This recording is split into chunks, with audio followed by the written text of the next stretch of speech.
عام طور پر آپ نے دیکھا ہوگا کہ لوگ رمضان میں ہی زکوٰۃ دیتے ہیں۔ رمضان زکوٰۃ کا مہینہ نہیں ہے، رمضان صرف روزے کا مہینہ ہے۔ ہاں وہ الگ بات ہے کہ زکوٰۃ اگر رمضان میں کوئی ادا کرے گا تو 70 گنا اللہ تعالیٰ اس کو عطا کرتا ہے۔ اسی لیے بہت سے حضرات نے اپنی روش بنا لی ہے کہ وہ رمضان ہی میں زکوٰۃ دیتے ہیں۔ ٹھیک ہے، رمضان میں زکوٰۃ دینا کوئی غلط نہیں، اچھی بات ہے، 70 گنا ملے گا، لیکن حساب رمضان میں لگاتے ہیں، یہ غلطی کرتے ہیں۔ اور یہاں پر رمضان میں زکوٰۃ دینے والے اکثر گنہگار ہوتے ہیں۔ کیسے ہوتے ہیں؟ آپ پر جو زکوٰۃ فرض ہوئی ہے وہ 1 شعبان کو فرض ہوئی ہے قمری تاریخ۔ اب اگلے سال 1 سال گزرنے کے بعد اگر واقعی آپ صاحب نصاب رہتے ہیں، دیکھیے ہر مال پر سال کا گزرنا شرط نہیں ہے بلکہ نصاب پر سال کا گزرنا شرط ہے۔ یعنی اگر آپ کے پاس شروع میں 52.5 تولہ چاندی کے برابر مالیت موجود تھی، اب پورے سال میں گھٹتی بڑھتی رہی، کبھی آپ کے پاس جو 1 تولہ رہ گئی، یعنی زکوٰۃ فرض ہی نہیں رہ گئی، لیکن گھٹتی بڑھتی آخر میں جب وہی تاریخ آئی 1 شعبان اگلے سال کا جب آیا تو آپ نے دیکھا، اب دیکھا جائے گا کہ آپ کا نصاب کتنا ہے۔ درمیان میں مال گھٹا بڑھا، اس سے کوئی بحث نہیں۔ اب بھی اگر آپ اسی تاریخ میں صاحب نصاب ہیں تو زکوٰۃ فرض ہے، اگر نہیں ہے تو زکوٰۃ فرض نہیں ہے، اس تاریخ میں لگایا جائے گا۔ اب ہم کیا کرتے ہیں؟ اگلے سال کی 1 شعبان کو حساب نہ لگا کر کے، یہ میں مثال کے طور پر کہہ رہا ہوں، کسی کی ہو سکتا ہے محرم میں آتی ہو تاریخ زکوٰۃ کی، کسی کی اور مہینے میں آتی ہو، ذی القعدہ میں، ذو الحجہ میں، کوئی بھی آپ کی تاریخ ہو سکتی ہے۔ آپ تو یہ دیکھیں جس تاریخ میں آپ صاحب نصاب ہوئے تھے قمری مہینوں کے اعتبار سے۔ اب ہم کیا کرتے ہیں کہ اگلے سال کی شعبان کی 1 تاریخ کو ہم حساب نہیں لگاتے ہیں، ہم حساب لگا رہے ہیں رمضان میں۔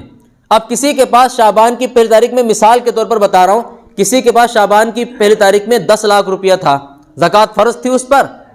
10 لاکھ کی زکوٰۃ کتنی نکلے گی؟ 25,000 روپے، یہ اس پر زکوٰۃ فرض تھی۔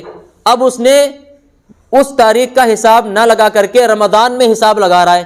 اب رمضان میں اس کے پاس پیسے خرچ ہو گئے، 2 لاکھ روپے بچے، تو اب وہ 2 لاکھ کی زکوٰۃ دیتا ہے 5,000 روپے، 2 لاکھ کی زکوٰۃ بنی، اب وہ 2 لاکھ کی 5,000 روپے زکوٰۃ دے کر ختم کر دیتا ہے، حالانکہ زکوٰۃ فرض کتنی ہوئی تھی اس پر؟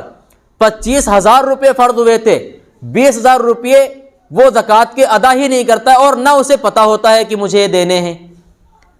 آپ رمضان میں دے سکتے ہیں، اس کی ترتیب یہ بنا لیں کہ جس تاریخ میں آپ پر زکوٰۃ فرض ہوئی تھی، صاحب نصاب ہوئے تھے، اس کے اگلے سال اسی تاریخ میں ساری مالیت کا حساب لگا لیں، اپنا ساری مالیت کا حساب لگا لیں اور لکھ کر رکھ لیں کہ مجھ پر اتنی زکوٰۃ بنتی ہے، 10,000 روپے زکوٰۃ بنتی ہے۔ آپ نے مثال کے طور پر 10,000 روپے لکھ کر رکھ لیے، اتنی زکوٰۃ بنتی ہے۔ اب آپ چاہے رمضان میں ادا کریں، چاہے پورے سال میں ادا کرتے رہیں، چاہے اسی وقت ادا کر دیں، وہ آپ کی مرضی ہے، لیکن یہ تو کنفرم ہو گیا کہ آپ پر زکوٰۃ بنی کتنی۔ عام طور پر اس میں لوگ غلطی کرتے ہیں، اور رمضان میں اسی بنا پر میں نے کہا کہ رمضان میں اکثر زکوٰۃ دینے والے جو ہیں زیادہ تر لوگ گنہگار ہوتے ہیں، کیونکہ رمضان میں ہی حساب لگاتے ہیں۔ اکثروں کو تو پتہ ہی نہیں ہے کہ ہماری صاحب نصاب والی جو تاریخ ہے وہ ہوتی کیا ہے، بہت سے لوگوں کو معلوم ہی نہیں ہے۔